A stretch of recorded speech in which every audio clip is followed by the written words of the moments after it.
Ready? 3, 2, 1, start.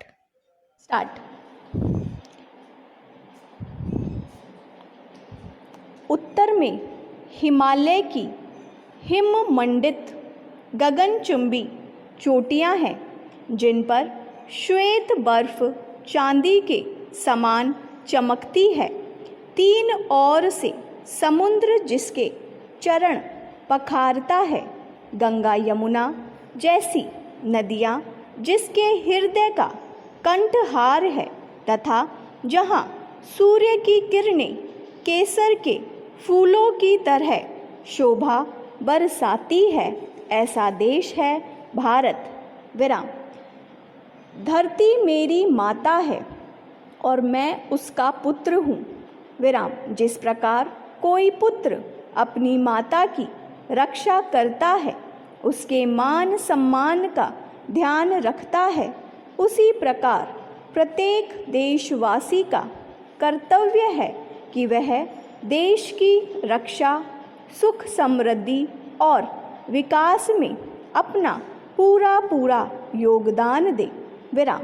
देशभक्ति के संदर्भ में कई गई ये पंक्तियाँ आदर्श नागरिक के संबंध में भी उतनी ही सच है, क्योंकि नागरिकों से ही देश बनता है और देश के प्रति अपने कर्तव्यों का पालन हमारी देशभक्ति का परिचायक है। विराम। आज की नारी में नव चेतना है, नव जागृति है। वह अपने अधिकारों के प्रति जागरूक है, वह शिक्षित है तथा राजनीतिक दृष्टि से पुरुष के समकक्ष अधिकारों की अधिकारिणी है। विराम।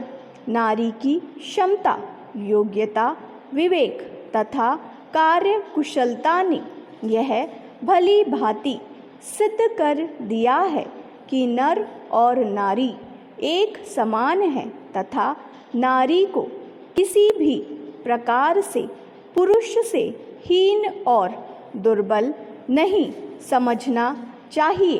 विराम। भारत विश्व सभ्यता का जनक है।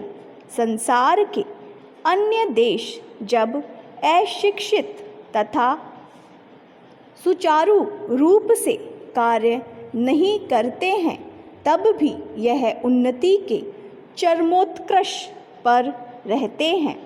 भारत ने ही मानव को सभ्यता का पहला पाठ पढ़ाया।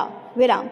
विश्व की प्राचीनतम पुस्तक वेद तथा विश्व की प्राचीनतम भाषा संस्कृत भी इसी देश की देन है। विराम। उपनिषद, पुराण, दर्शन, गीता, रामायण जैसे महान एवं पवित्र ग्रंथों की रचना इसी देश में हुई। विराम। इसी धरा ने अध्यात्म का पाठ समूची मानवता को पढ़ाया तथा ज्ञान, भक्ति, कर्म की त्रिवेणी प्रवाहित की। विराम। मेरा देश भारत विभिन्न धर्मों और संस्कृतियों का संगम स्थल है। केवल इसी देश में विभिन्न संस्कृति को समान रूप से फलने, फूलने तथा पल्लवित होने का अवसर प्रदान किया है। इस देश की संस्कृति में विभिन्न संस्कृतियों की धाराएं मिली तथा वे सभी एक प्राण हो गई। विराम। अनेक धर्मों, मतों, संप्रदायों तथा वादों को जन्म देने वाले हमारे देश भारत ने विभिन्न संस्कृतियों को आत्मसात कर लिया है। भारत की प्राचीन वास्तुकला आज के वैज्ञानिकों को विस्मय में डाल देती है। विराम। भारतीय कला और कारीगरी द्वारा निर्मित वस्तुएं अनेक देशों में जाती थी। विराम। इसी समृद्धि के कारण यह देश सोने की चिड़िया कहलाता था। तथा सभी के आकर्षण का केंद्र था। इसी आकर्षण के कारण अनेक आक्रमणकारी यहाँ आए। स्टॉप।